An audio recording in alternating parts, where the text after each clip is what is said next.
Hola, mi nombre es Mariano Rodríguez y soy estudiante de la Tecnicatura Universitaria en Programación. Hola, mi nombre es Valentín Rodríguez Garce y soy estudiante de la Tecnicatura Universitaria en Programación. El presente trabajo tiene como objetivo analizar cómo se comportan distintos algoritmos de búsqueda y ordenamiento al aplicarlos en estructura de datos como listas numéricas. Para ello, utilizamos el lenguaje de programación Python. Generamos datos con distintas características y medimos los tiempos de ejecución con precisión para comparar el rendimiento de cada algoritmo.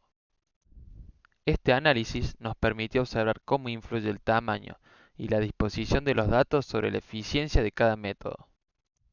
El enfoque del trabajo fue aplicar contenidos vistos en el aula virtual y profundizarlos mediante las consultas asincrónicas, llevándolos a un entorno práctico. De esta forma, buscamos fortalecer nuestras habilidades en la lógica algorítmica, entender la utilidad real de cada algoritmo y desarrollar criterios para elegir la mejor opción según el problema que enfrentamos. Un algoritmo es, en pocas palabras, una secuencia de pasos lógicos y ordenados que nos permiten resolver un problema o realizar una tarea específica. Es como una receta. Tiene un comienzo, una serie de instrucciones claras y un resultado esperado al final.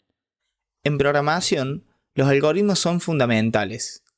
Son la base de todo lo que hace un programa, desde las operaciones más simples como ordenar números hasta tareas más complejas como buscar información o tomar decisiones. Según Cormen y otros autores, para que una secuencia de instrucciones se considere un algoritmo debe cumplir con 5 propiedades. Primero, debe tener una entrada, es decir, uno o más datos iniciales. Segundo, debe producir una salida, al menos un resultado. Tercero, debe ser claro, es decir, cada paso debe estar perfectamente definido. Cuarto, debe ser finito, es decir, que debe terminar después de un número limitado de pasos. Y por último, debe ser eficiente, usando los recursos de tiempo y memoria de forma razonable.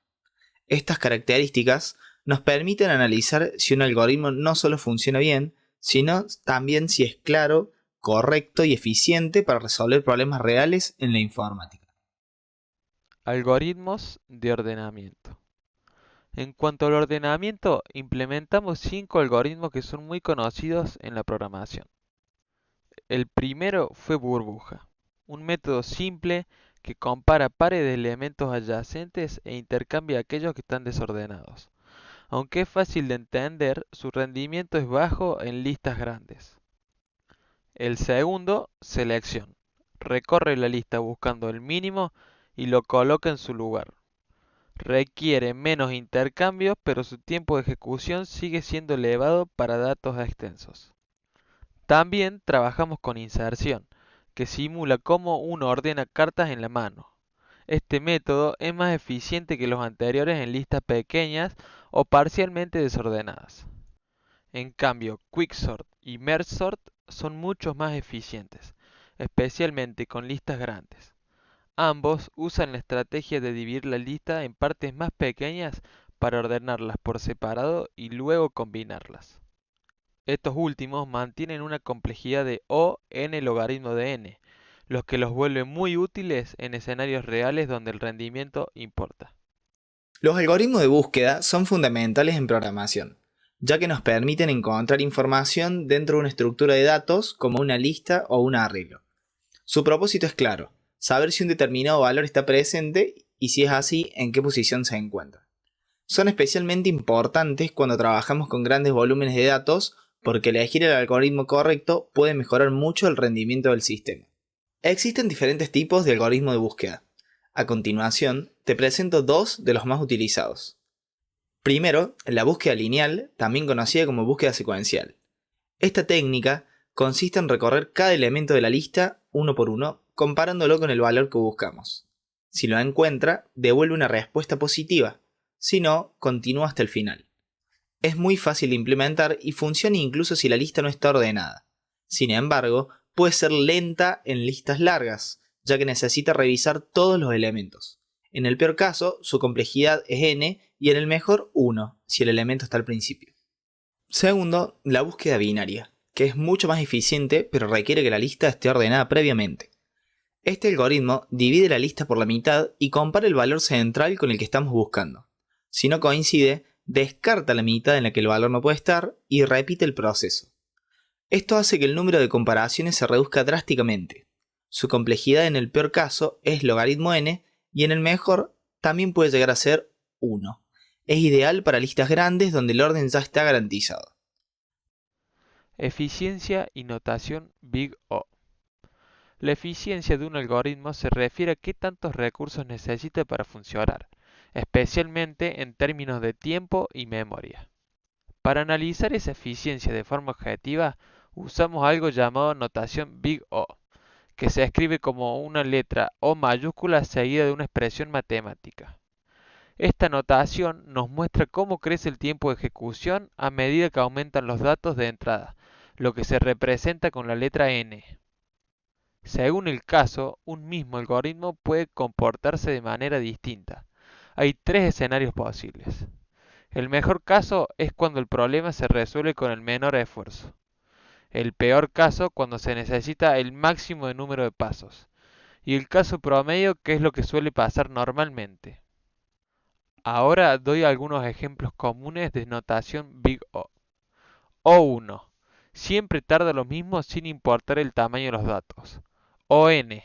A medida que crecen los datos, crece el tiempo proporcionalmente. O logaritmo de n. Muy eficiente, porque reduce el problema en la mitad en cada paso. O n al cuadrado. Es común en algoritmos simples, pero se vuelve lento en listas grandes.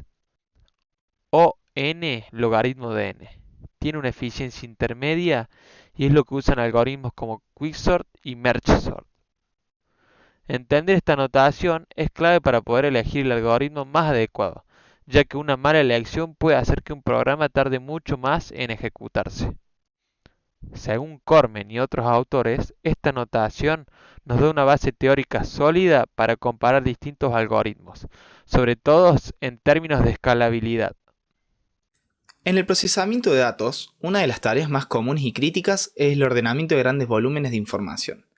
Esto no solo facilita las búsquedas y el análisis, sino que también mejora el rendimiento general de los sistemas. Por eso, en este trabajo nos propusimos comparar el desempeño de distintos algoritmos de ordenamiento y búsqueda, con el objetivo de identificar cuáles son más eficientes según el tipo y tamaño de los datos. Para ello, desarrollamos un caso práctico utilizando el lenguaje Python. Implementamos 5 algoritmos de ordenamientos clásicos: burbuja, selección, inserción, quicksort y mergesort, y también analizamos 2 algoritmos de búsqueda, el lineal y el binario.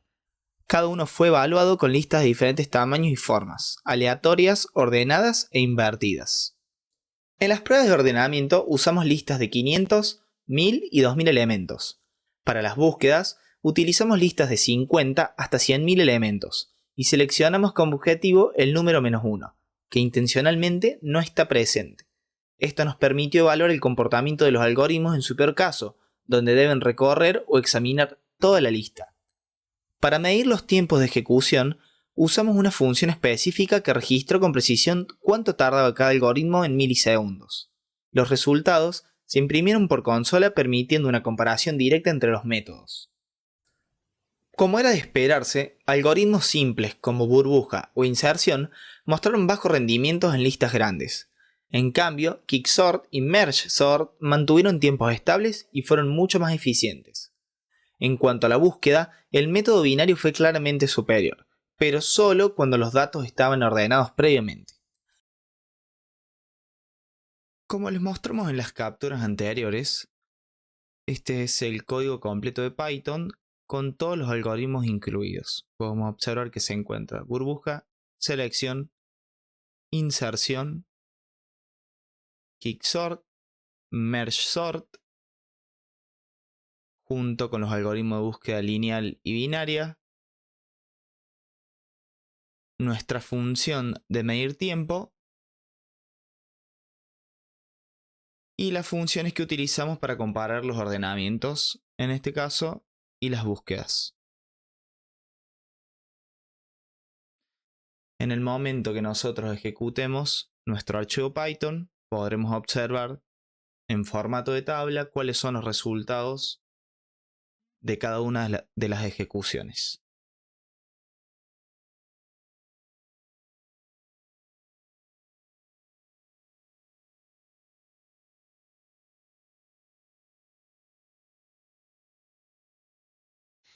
metodología y herramientas. Para llevar a cabo este trabajo seguimos una metodología que combinó teoría, diseño algorítmico y programación práctica. Comenzamos por investigar la teoría. Revisamos bibliografía clásica como Cormen y Knuth, consultamos artículos en sitios como Geeks for Geeks y repasamos materiales disponibles en el aula virtual. Luego, definimos los algoritmos que íbamos a implementar, las pruebas necesarias y los tipos de listas con las que trabajaríamos.